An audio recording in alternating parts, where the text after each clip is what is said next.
तो बच्चों में प्रश्नावली 303 और ये तीसरे प्रश्न का ये चौथा सवाल मैं कर रहा हूँ।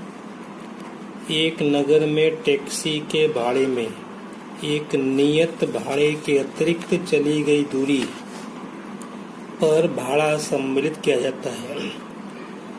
10 किलोमीटर दूरी का भाड़ा 105 रुपये है तथा 15 किलोमीटर के लिए भाड़ा 155 रुपये है। तो हमको नियत भाड़ा निकालना है। नियत मतलब फिक्स भाड़ा, और प्रति किलोमीटर भाड़ा क्या है, भाड़ा मतलब किराया क्या है, ये हमको निकालना है। साथ ही साथ हमको ये निकालना है कि अगर कोई व्यक्ति 25 मीटर यात्रा करता है तो उसे कितने पैसे देने पड़ेंगे। तो सबसे पहले हमको ये समझना पड़ेगा कि नियत भाड़ा क्या है। मैं आपको ये उदाहरण के माध्यम से समझाने का प्रयास करता हूँ। ये नियत भाड़ा मान लो 5 रुपये। नियत भाड़े का मतलब ये है कि अगर आप टैक्सी में बैठे, भले ही आप थोड़ी दूर चले, तो कम से कम आपको 5 रुपये तो देना ही है। फिर अगर आप 1 किलोमीटर चले तो 1 किलोमीटर का किराया कितना है, मान लो कि जैसे 10 रुपये है, तो आपको 1 किलोमीटर जाने पर 5 + 10 = 15 रुपये आपको देने पड़ेंगे। अगर आप 2 किलोमीटर जाते हो तो 5 रुपये तो आपको ये देने हैं, और प्रति किलोमीटर के हिसाब से 2 किलोमीटर के होते हैं 2 × 10 मतलब 20 रुपये होते हैं। तो 20 और 5 25 रुपये ये आपको देना पड़ेंगे। ठीक है। तो इसी प्रकार अगर मान लो नियत किराया आपको X रुपये देना है और साथ में 1 किलोमीटर का किराया Y रुपये है, 1 किलोमीटर का किराया कितना है, Y रुपये है, तो आपको 10 किलोमीटर के कितने देने पड़ेंगे, 10 Y, और साथ में ये नियत किराया। तो ये हमको दिया हुआ है X + 10 Y कितना किराया होता है, ये 105 रुपये होते हैं। इसी प्रकार यहाँ पे जो है इसके अंदर 15 किलोमीटर के लिए 15 किलोमीटर इतना तो देना ही पड़ेगा, X + 15 Y और देना पड़ेगा, 15 किलोमीटर के 15 Y। तो ये हमको दिया हुआ है नियत किराया, और 15 किलोमीटर का किराया कितना होता है, 155 रुपये दिया है। तो इस तरह से हमको ये दो समीकरण हमको मिलते हैं, है ना। तो इनको हल करेंगे तो हमको X और Y के मान मिल जाएंगे। मैंने आपको यहाँ पे समझा दिया, फिर से मैं दोबारा से समझा रहा हूँ। तो हमने मान लिया कि टैक्सी का नियत किराया X रुपये, मतलब कम से कम हमको X रुपये तो देना ही देना है। फिर प्रत्येक किलोमीटर का जो किराया है Y रुपये है। तो अब यहाँ पे हमको दिया है 10 किलोमीटर दूरी का भाड़ा। 10 किलोमीटर दूरी चलने पर तो 10 किलोमीटर का भाड़ा, 10 किलोमीटर का भाड़ा किराया एक ही बात है। यहाँ पे किराया मैं इसको भाड़ा कर देता हूँ।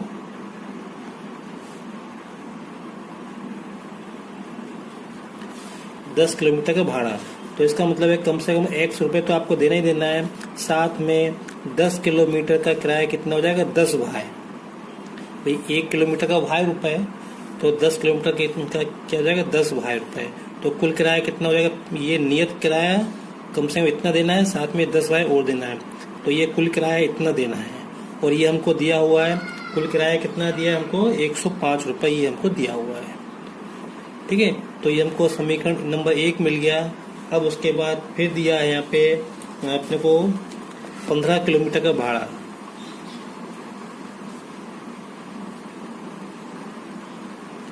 पंद्रह किलोमीटर का भाड़ा, तो X रुपये तुमको देने देना है, साथ में 15 किलोमीटर का ये 15 Y। तो कुल किराया कितना हो गया, नियत भाड़ा और साथ में ये 15 किलोमीटर का भाड़ा, ये मिला के ये हो गया कितना, 155 रुपये। तो ये हमको दो समीकरण मिल गए हैं। अब इनको हल करना है। कैसे करना है, प्रतिस्थापन विधि से करना है।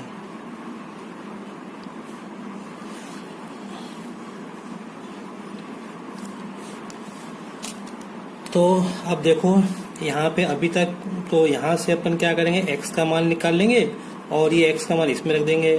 तो समीकरण 1 से, समीकरण 1 से मतलब ये समीकरण यहाँ से, तो X बराबर क्या हो जाएगा, 105 - 10 Y। ये आपका हो गया समीकरण नंबर 3। अभी तक अपन इतने प्रश्न किए, आप समझ गए होंगे कि किस तरह से इन प्रश्नों को हल करना है। अब ये x का मान किससे है, समीकरण 1 से, तो हम इसको वापस हम समीकरण 2 में रखेंगे। तो बच्चे ये गलती करते हैं, ये मान निकाला और वापस इसको समीकरण 1 में कर दिया। ऐसा नहीं करना है। अगर आपने समीकरण 1 से x का मान निकालना तो समीकरण 2 में रखना है।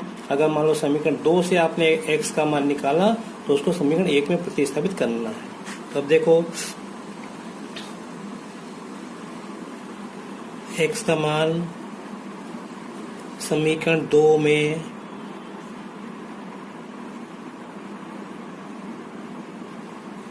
प्रतिस्थापित करने पर, तो ये मान यहाँ पे रखो, यहाँ पे इसके स्थान पे ये समीकरण 2 है ना, तो x के स्थान पे ये रखेंगे 105 माइनस वाई। देखो बच्चों एक आदत डाल लो कि ये जो भी हम रखते हैं तो हमेशा कोष्टक में लिखें। 105 माइनस 10 वाई प्लस 15 वाई बराबर 155। अब क्या करो, कोष्टक खोल दो, तो 105 माइनस 10 वाई प्लस 15 वाई बराबर 155। अब इसको हल कर लो, minus 15 Y plus minus 10 Y plus 15 Y, ये घट जाएंगे। घटने पे क्या मिलेगा हमको, प्लस के 5 वाई मिलेंगे। क्या मिलेंगे, प्लस के 5 वाई। ये 105 उधर पक्षांतर कर दो, तो 155 माइनस 105, तो 155 में से 105 जाएंगे तो कितने बचेंगे, 50 बचेंगे। यहाँ से 5 हटाओ, हटेंगे तो कहाँ जाएंगे, इसके बटे में जाएंगे। तो 5 धाम 50, 5 एकम 5, 5 धाम 50, तो भाई बराबर कितना आ गया, 10 आ गया। हमको भाई का मान मिल गया। अब हमें x का मान निकालना है, तो भाई का मान कहाँ रखेंगे अपन, इसमें रख दो, समीकरण 3 में इसके स्थान पे रख दो। तो भाई बराबर 10 समीकरण 3 में प्रतिस्थापित करने पर, तो मैंने यहाँ पे समीकरण 3 लिख लिया। अब इसमें मैं मान लिख दूंगा, x बराबर 105 माइनस 10 गुणा y का मान कितना, 10। इसको हल कर लो, तो 105 माइनस 10 दाम 100, 105 में से 100 गए तो 5 बचेंगे। तो x बराबर कितना आ गया, 5 आ गया। ये 5 रुपए है। तो x अपन ने क्या माना, नियत किराया माना था, तो नियत किराया आया कितना आया, 5 रुपए आया। और ये भाई क्या आ गया, भाई जो है प्रति किलोमीटर, 1 किलोमीटर का जो है किराया कितना है, 10 रुपए। अब किसी व्यक्ति ने इसमें लिखा है 25 किलोमीटर यात्रा करने का कितना भाड़ा लगेगा, तो इसका समीकरण अपन देखते हैं क्या लगेगा। तो 25 किलोमीटर यात्रा करने का भाड़ा, तो देखो x तो अपने को फिक्स देना ही देना है, प्लस साथ में 25 किलोमीटर का भाड़ा कितना होगा, 25 गुना भाई, कुल किराया कितना होगा, इतना। ये हमको निकालना है। यहाँ पे बराबर में कुछ नहीं करना हमको, वो वहाँ तो हमको प्रश्न में दिया हुआ था बराबर में, यहाँ पे नहीं है इसका मान, तो सीधे इसमें मान रखेंगे। x के स्थान पे क्या रखेंगे, 5 रखेंगे, प्लस यहाँ पे 25 भाई के स्थान 25 तो आएगा साथ में, गुणा में भाई का मान कितना आएगा, 10 आएगा। तो ये आएगा 5 प्लस 25 धाम 250, जोड़ेंगे तो 255। तो ये क्या आएगा, 25 किलोमीटर यात्रा करने का भाड़ा। तो 25 लिख दो यहाँ पे, तो 25 किलोमीटर यात्रा करने का भाड़ा कितना हो गया, ये 255 रुपए। तो उत्तर लिखो फाइनली, उत्तर क्या हो गया, x बराबर, x मतलब नियत किराया,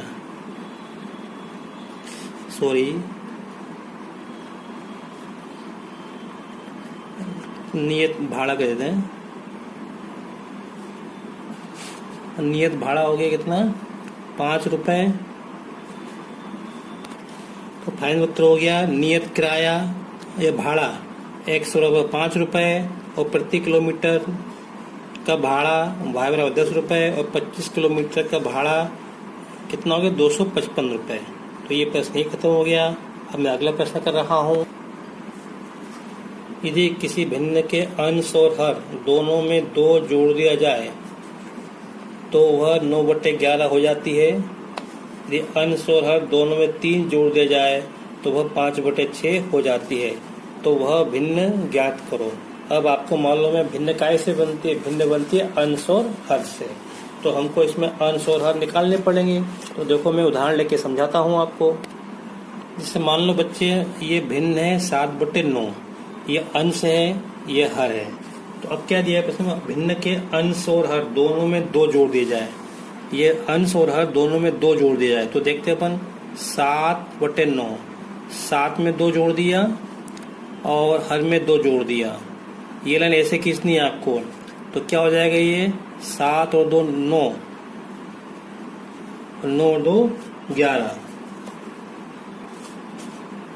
तो ये भिन्न क्या हो जाती है 9/11। ठीक है। फिर उसके बाद दिया है अंश और हर दोनों में 3 जोड़ दिया जाए। अंश और हर दोनों में 3 जोड़ दें तो देखो क्या मिलेगा हमको, 7 और 3 10/9 और 3 12। तो ये हो जाता है 10/12 मिलना है। यहाँ पे क्या दिया 5/6। तो 5/6 कहाँ आ रहा है, लेकिन आएगा देखो मैं आपको बताता हूँ। यहाँ 10 और 12 तो कट रहे हैं ना, तो काट दो, कितने से कट रहे हैं 2 से कट रहे हैं, 2 पंजे 10, 2 छंग 12, तो ये 5/6 आ गया। तो अब यहाँ पे हमको, ये तो हमको मालूम था 7 और 9। यहाँ पे जब हम सवाल करेंगे तो भिन्न में क्या होता है अंश और हर, तो हम अंश और हर मानना पड़ेगा। हम अंश को मानेंगे x और हर को मान लेंगे y, फिर हमारी भिन्न हो जाएगी x/y। तो देखो, तो माना अंश x और हर क्या है y, तब भिन्न क्या हो जाएगी अंश बटे हर, मतलब x/y हो जाएगी। अब क्या दिया प्रश्न में, दिया है अंश और हर। अंश और हर दोनों में क्या जोड़ दिया हमने, 2 जोड़ दिया। अंश में भी जोड़ दिया 2 और हर में भी 2 जोड़ दिया। देखो ध्यान से देखो, आप बच्चे गलती करते हैं ऐसा लिखने में। जैसे जोड़ा तो ये क्या हो जाती है, ये भिन्न हो जाती है 9/11। क्या हो जाती है 9/11। अब यहाँ से अपने को समीकरण बनाना है। तो क्या करेंगे, यहाँ पे अपन करेंगे कैंची गुणा। 11 का गुणा इसमें करेंगे और 9 का गुणा इसमें करेंगे। देखो पहले मैं 11 का गुणा कर रहा हूँ, तो 11 गुणा x+2 बराबर 9 का गुणा y+2। ध्यान रखें हम बीच में बराबर का निशान जरूर लगाए। जैसे हमने 11 का गुणा किया, फिर उसके बाद बराबर का निशान लगाना जरूरी है। अब 11 का गुणा दोनों में करना पड़ेगा, कोष्टक लगाना जरूरी है यहाँ पे। तो 11x और प्लस 11 दूनी 22। बच्चे क्या करते हैं, इसके अंदर गुणा कर दिया, इसमें गुणा नहीं किया, तो ये गलती हमको नहीं करना है। 9 का गुणा y में, तो 9y प्लस 9 दूनी 18। अब समीकरण में क्या होता है, x और y एक तरफ होते हैं, तो 11x ये 9y को इधर ट्रांसफर कर दो, तो माइनस के 9y हो जाएंगे बराबर 18 माइनस 22। इस 22 को उधर ले जाओ, तो चर वाले पद एक तरफ और जिसमें चर नहीं वो दूसरी तरफ। अब इसको हल कर लो, तो ये हो गया 11x माइनस 9y बराबर 18 में से 22 जाएंगे तो माइनस के 4। ये आपका समीकरण नंबर 1 हो गया है। अभी हमको एक समीकरण और चाहिए, तो उसमें दूसरी शर्त से लिखा है। क्या लिखा है दूसरी शर्त में, दूसरी शर्त में लिखा है हर और अंश दोनों में 3 जोड़ दें। अगर हम इसमें 3 जोड़ दें ऊपर भी और नीचे भी, तो ये भिन्न क्या होती है 5/6। देखो ये लिखा है, यदि अंश और हर दोनों में 3 जोड़ दे जाए तो भिन्न 5/6 हो जाती है, मतलब ये भिन्न 5/6 के बराबर हो जाती है। तो अब इसी प्रकार हम इसको, जैसे हमने इसको हल किया था ऐसे इसको भी हल करेंगे। तो कैंची गुणा करेंगे, इसका गुणा इसमें करेंगे और 5 का गुणा इसमें करेंगे, तो 6 का गुणा x+3 में बराबर 5 का गुणा y+3 में। तो क्या हो जाएगा, यहाँ पे हो जाएगा 6x+18 बराबर 5y+15। अब x और y वाले पद एक तरफ, इसको इधर ट्रांसफर कर दो, इसको इधर ट्रांसफर कर दो, तो 6x माइनस 5y बराबर 15 माइनस 18। तो 6x माइनस 5y बराबर 15 में से 18 जाएंगे तो कितने हो जाएंगे, ये 3 हो जाएंगे। ठीक है, तो ये आपका हो गया समीकरण नंबर 2। अब इन दोनों समीकरणों को हल करना है। तो यहां से देखो समीकरण 1 से, समीकरण 1 से अपन x का मान निकालेंगे। पहले ये 9y है, इसको उधर ले जाओ, तो क्या हो जाएगा 11x बराबर 9y प्लस के हो जाएंगे, माइनस के थे ना, और 4 तो माइनस के रहेंगे। फिर यहाँ से क्या हो जाएगा x बराबर 9y माइनस 4/9। 11। ये आपका हो गया समीकरण नंबर 3। अब ये जो x का मान आया ये समीकरण 2 में यहाँ पे प्रतिस्थापित करो तो इसके स्थान पे, यहाँ पे इसके स्थान पे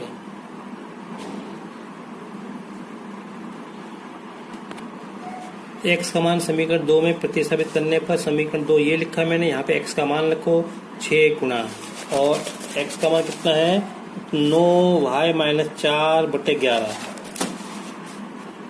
9y माइनस 4/11 कोष्टक में, ये y है ये 4 है, माइनस 5y बराबर 3।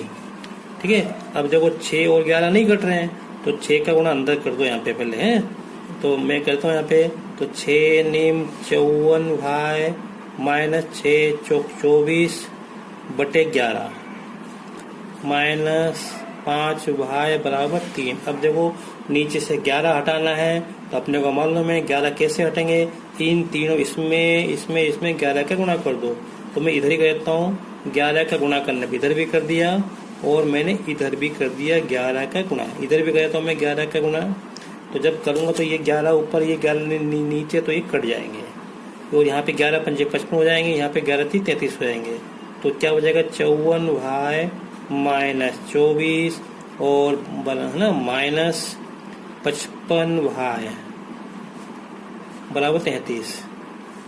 अब क्या करेंगे यहाँ से, ये y 54y और 55y इसको अपन हल कर लेंगे तो घट जाएंगे, क्योंकि ये प्लस के हैं ये माइनस के, तो माइनस का 1y बराबर 33 और ये 24 उधर ले जाओ तो प्लस के हो जाएंगे। देखो बच्चों यहाँ पे थोड़ा गलत हो रहा है, 15 में से 18 जाएंगे तो माइनस के 3 बचेंगे है ना, ये माइनस के 3 बचेंगे, यहाँ से तो मान रखेंगे तो 6x माइनस 5y, तो यहाँ माइनस के आएंगे, ये यहाँ माइनस के आएंगे -3 आएंगे, ये माइनस 3 आएगा तो माइनस के 33 जाएंगे, यहाँ माइनस के 33 हो जाएंगे, तो अब ये 1 का गुणा इसमें करेंगे तो माइनस y बराबर 33 और 24 घट जाएंगे क्योंकि ये माइनस के प्लस के, तो ये आएंगे 6 और 3 9 आएंगे शायद ना, तो 9 आएंगे माइनस के, अब माइनस में कट जाएगा तो y बराबर कितना आएगा 9, तो ये y का मान आ गया। अब हमको x का मान निकालना है तो y बराबर 9 समीकरण 3 में रखने पर, तो समीकरण 3 क्या है, x बराबर 9y माइनस 4/11, तो मान यहाँ पे रख दो 9 गुणा y का मान कितना है 9 माइनस 4/11 और ये 9 81 माइनस 4/11, तो x बराबर 77/11, 11 का 7 पर जाएगा तो x बराबर कितना आ गया 7 आ गया, तो अंश कितना हो गया 7 और हर कितना हो गया 9, तो भिन्न क्या होगी, ये हमारी भिन्न हो गई, भिन्न थी अपने x/y मानी थी तो हो गया 7/9, ये हमारा उत्तर हो गया 7/9, ये हमारी भिन्न हो गई, ये हमारी भिन्न हो गई, उत्तर 7/9। अब आप इसको चाहो तो आप सत्यापन कर सकते हो, मैंने हालांकि पहले ही बता दिया था आपको, तो अब इसको दोबारा से सत्यापन करने की जरूरत नहीं है। अगर आपको वीडियो पसंद आया हो तो इसे लाइक करें, शेयर करें और सब्सक्राइब करें, और साथ ही साथ इसको अपनी फेयर कॉपी में नोट जरूर कर लें। ये वीडियो ज़रा लंबा हो गया है, ठीक है, थैंक यू।